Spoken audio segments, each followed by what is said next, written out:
Hey guys, welcome back to the channel. My name is Steve Kinney. I'm an engineer and a producer, and today we're talking Melodyne. How do we work in it? How do we navigate in it? And how do we get the best vocal take that we possibly can? Now, before we get started, please check out my Console Classics Sessions pack. It's available now. It's the quickest way to get production-ready sounds and learn from traditional signal flows in a studio. So it really helps my channel out, and I really appreciate any of the support you throw my way. And also, if you don't want to get the Sessions pack, I do have merch available now. It's my new Stuito merch line. I think it's pretty cool. There's a whole story behind it. And yeah, so anyways, check that out. I really appreciate it. And also leave a comment. Let me know below. Subscribe. Hit the like button. Please support the channel. And that way, it really helps me out. Okay, on to Melodyne. Let's go. All right, so first I want to start off by saying this is a session that I've done already in Logic. I've already mixed and mastered it, but for now we're starting from scratch in Luna. I'm actually going to be doing a live stream with this session, and we'll be doing it together if you join me. So that's the state of affairs, completely unmixed, unprocessed, and you'll hear that when we listen to the whole track. But first, let's talk about tuning just a little bit. So if you've clicked on this video, I'm assuming that you already know what Melodyne is in terms of the plugin itself. And of course, what it can be used for or what it is used for. But what about the alternatives? So inside of most DAWs, they have a built-in automatic pitch correction, almost like an auto-tune, and some form of visual manual correction, which would be like what Melodyne would be. Those work pretty good. Most of them they're okay, and they're not going to sound as good as Melodyne. But of course, if you're on a tight budget, you can get good results if you're pretty careful with it and if you have good performances. I prefer Melodyne over Auto-Tune. I think it sounds better. But there are certainly some scenarios where I would use Auto-Tune for a number of different reasons, be it a quick turnaround time on a project, be it maybe it's just a demo, or maybe the singer's just so good that the take's so good I don't really need to do much. So, that's kind of my overview between all of the different options out there. Since we're going to be looking at Melodyne, we need to talk about the first step. Now, step number one is you're going to want to make sure that your vocal is already comped. Ours already is. This is the vocal stem from the session. So I know that my take is the one that I want to use. And so the first step is transferring that take into Melodyne, which means we got to load an instance of Melodyne on it. So let's go to our mixer. Let's go to our mixer here. And here's our lead vocal track. We're going to go up to the inserts, and we want to make sure that Melodyne is on our first instance of the track. That way that the clean, pure audio is going into Melodyne for Melodyne's algorithms to reference and track the pitch. So let's load up Melodyne. And now that we've got Melodyne up there, what we want to do is transfer all of this, transfer the track. So all you do is you go up to this little transfer button, you click it, now it's armed and ready to record a wave into Melodyne. So let's go ahead and do that. Now what I normally like to do is once I have my vocal comped, I'll just play the whole track through. So we'll go ahead and do that. And we'll just go from the start of wherever the vocal is, and we'll just listen to it. Doesn't lay you 6 feet under, makes you stronger.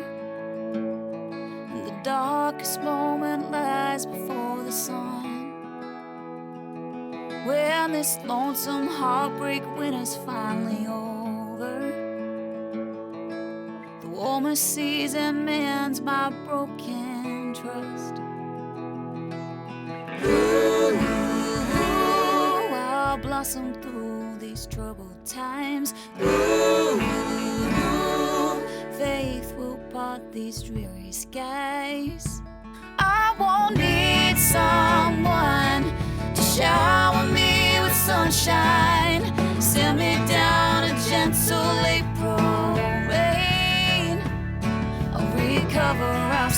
back to life. On my own, I'll bloom, I'll thrive. I'll grow wild like a flower.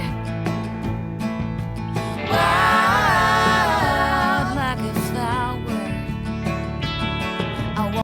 Okay, cool. So that was all the way through the first chorus going into the second verse. That's as far as we'll kind of go in this video on this track. But pretty cool. We've got some harmonies, we've got some cool layers going on, and the vocal's good. Everything's pretty close, but it's very human. We need to make it be radio ready, so we need to tighten everything up.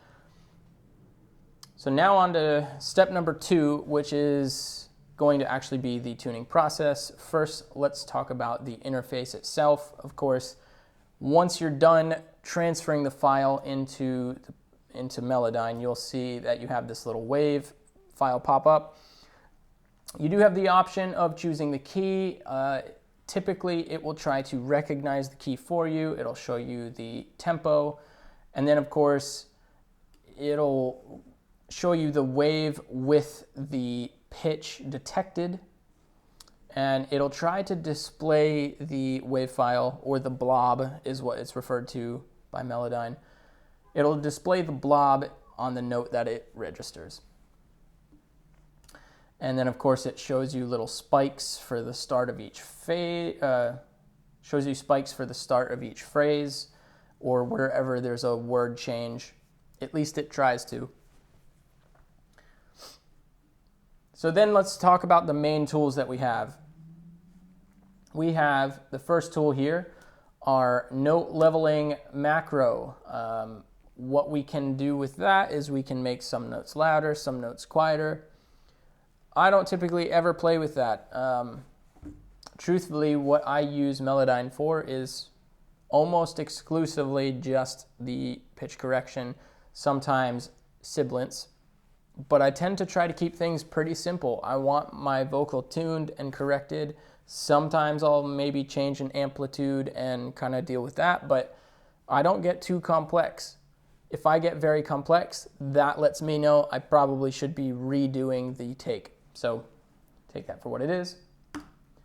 The next tool that we have is our groove reference. This is the algorithmic detection of tempo. So if I wanted to try to make some notes faster or slower, I could use this tool to do it. I like to manually do that, and again, if it's very egregious, redo the take. It's going to get a lot better results. Then you have your automatic pitch center and pitch drift correction tool.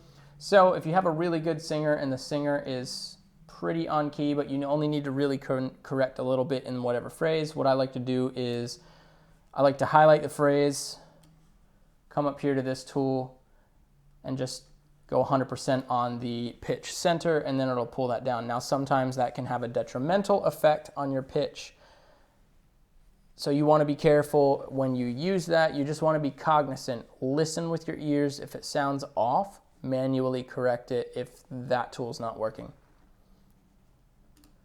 Then we've got our actual tools here. The first one is our edit mode, which we're currently in. The next one is going to be our note assignment mode. What the note assignment mode does is it tells the computer to change where the note is being registered or displayed in the edit mode. So if, for example, there was an error in how it detected the pitch of a note, you could come here and double click it to correct it. Most of the time I don't mess around with this, to be perfectly honest. But that's what it's there for. And then of course you have the ability to change where your notes start and end. Again, internally within the program. So let's jump back into the edit mode. The next thing we have is our main tool. The main tool is how you use to navigate. And pro tip here, if you hold the control button and click and hold, you can switch between all of your main tools right here. So what I like to do is when I'm working, I like to hold that down to swap tools. So if I go to my pitch tool, where I can go to my pitch modulation, or if I want to go to my format tool, it's just a quick way for me to swap my tools out. So that's a really good pro tip. You hit the control button. Of course, we have our next tool, which is our pitch tool. The pitch tool is how you would change a note. So that's how you change it. You just click and drag. Now you can get specific increments really quickly if you hold the Option button down and you click and drag. Pretty easy to do there. That's how you'd get your very specific changes. If you hear one note that's just a little bit off, you can manually change it. And you also have other tools in there as well. If you click and hold down, you've got your pitch modulation tool, which basically really straightens out the note, really flattens a pitch, or really emphasizes vibrato. From there, you have a format tool. Think of that like changing whether or not the singer is singing from their head voice or their chest voice. That tool becomes really handy if you maybe have to bump a note a whole step and it starts to sound a little unnatural. Try changing the format and you'll probably get an amazing result. And then you've also got your amplitude tool. So if a note is not loud enough, you can push the volume up or push the volume down. That's pretty cool. It's almost like manually choosing what to compress and what not to compress. Now, I don't use it that way ever, but if there is a note that is just a little too loud, I'll pull that down. Then the next tool that we have is our time tool. The time tool allows you to shift time. And then note separation tool, that allows you to choose where the notes start and end, or where the words and phrases start and end. But for the most part, you're going to work out of the main tool. You get a lot of stuff out of that right from the get-go, and it is a contextual editor. So let's go ahead and zoom in. Now, I like to make my blobs pretty big. Who doesn't? So now that we're here, let's zoom in. So with this pointer tool being contextual, what that means is as I hover over each part of the blob, the beginning part, it'll change. So you can see it changes contextually. In one instance, it's a mouse. As soon as I get close to the edge, it turns to the time tool. If I hover over towards the top of the blob, it changes to the note separator tool. Pretty handy. So for example, right, if I listen to this phrase and I want to just tune this, what I can do is Option click and drag, right? Or I can just simply click. Cool. I wouldn't have to come up here to this tune tool or the pitch tool, and I wouldn't have to click on that and drag it around. Now, why would I want to be on that tool? Well, if you were watching as I was switching to them, you'll notice that it has this little attack time to the next pitch. I don't know how you'd actually really call it, but it's a way of manipulating the next phrase, which is why it's so important to make sure that it recognizes each of your phrases the right way. But let's say I wanted to auto-tune this note, right? I would come to the edge and you'll see all of these changes are all contextual. So each phrase has a contextual command here. So I can make the change almost completely abrupt where it goes from one note to the next like auto-tune, or if I want to make this slower, I can drag it and it'll smooth it out.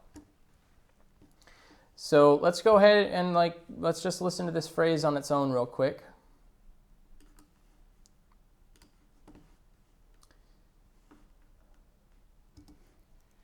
Doesn't lay you 6 feet under makes you stronger. All right, so it's pretty close. You can see that represented in the squiggly lines. But first, let's just go ahead and highlight everything and just correct it. tighten it up. You can see when we do this, we kind of get some errors presented. So the first error is going to be right here. The pitch now goes kind of flat, and you'll hear that when I play it back. The next one is right here. This note is just wrong. So the easiest thing I could do is just click it, drag it up that way. For this one, I might need to either do two things. I could separate this. So I'd be on my main tool here, and you see I go and click a double click, separates the note, and I can now option click and drag. Now I've corrected that note. Let's go back. Let's listen to this real quick. Doesn't lay you 6 feet under, makes you stronger. It sounds funky as it is normally. So what I could do is I could go into the pitch modulation tool and I could drag down. And now you see the pitch got really flat. So let's listen to how that sounds. Doesn't lay you 6 feet under, makes you stronger. Sounds pretty good. Sounds pretty good. So we've already dragged the pitch attack time handle as far back as it can go. So if I wanted this to sound any more natural, I'd have to approach tuning this a different way. So what could I do, right? Well, let's first restore the original pitch, undo all changes.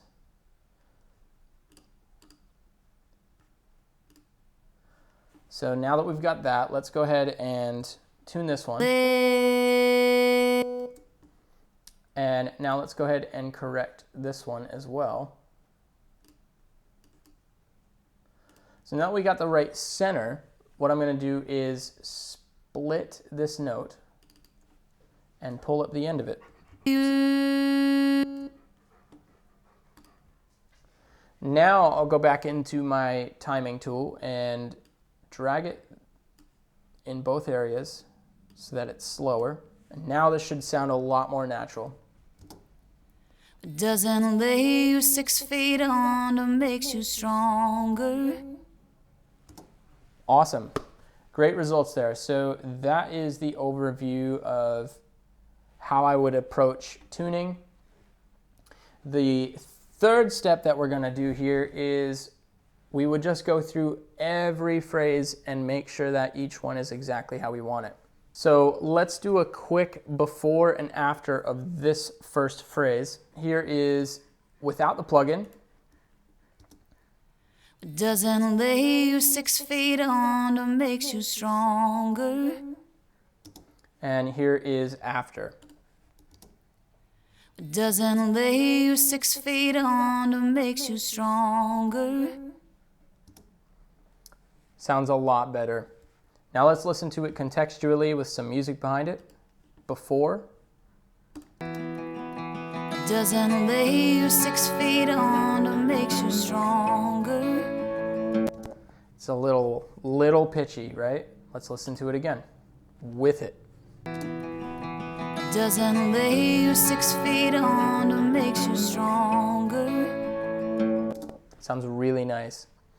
So that's the overview of what you would do in Melodyne. Again, you would finish this up by going through phrase by phrase, and you would utilize the control click so that you can swap tools really quickly. Okay, so that about sums up how I use Melodyne. Hopefully you guys got the gist of that. It's pretty straightforward. It's kind of an intensive, tedious process, but you get the best results from it by far, and it sounds the most natural. Of course, as you get more used to it, you're gonna get quicker. Going phrase by phrase really doesn't take that long once you kind of go through the control click step that I showed. And you'll start to get a flow for how you work. I really appreciate you guys watching, and make sure you check out my new Stuito merch. Check out the Console Classic Sessions pack.